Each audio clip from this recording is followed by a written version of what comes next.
यानंतर इयत्ता 11वीची विद्यार्थिनी खंदारे निकिता ही तिचे मनोगत व्यक्त करेल.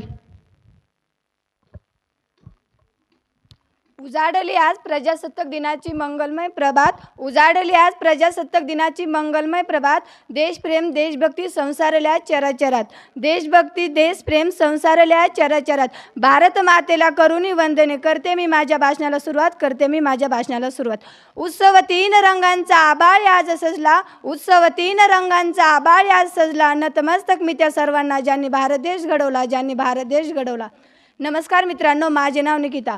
आज 26 जानेवारी. सर्वप्रथम तुम्हा सर्वांना प्रजासत्ताक दिनाच्या हार्दिक शुभेच्छा.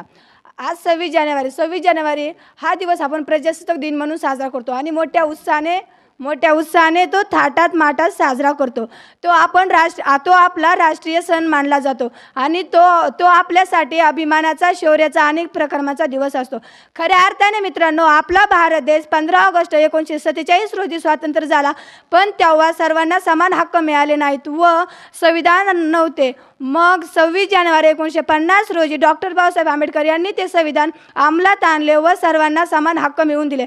आपल्या भारत देशाला 26 जानेवारी 1950 रोजी संविधान लागू झाले व आपल्या भारत देशाने ते संविधान स्वीकारले. आज आपला भारत देशात प्रजासत्ताक राज्य सुरू झाले.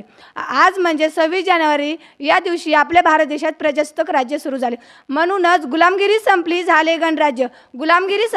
गणराज्य. सत्ताधारी बनले चालक, जनता झाली मालक, आज आपला भारत देश परिपूर्ण स्वतंत्र झाला आहे व सर्वांना समान हक्क मिळालेले आहेत. ज्या वीरांनी आपल्याला स्वातंत्र्य मिळवून दिले त्या वीरांना मी वंदन करते. ज्या वीरांमुळे आपलं स्वातंत्र्य मिळाले त्या वीरांना मी वंदन करते. आज आपला भारत देश पूर्णपणे स्वतंत्र झाला.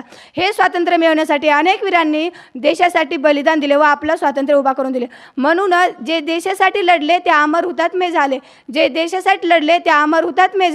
सोडिले सर्व घरदार, त्यागेला सुखी संसार.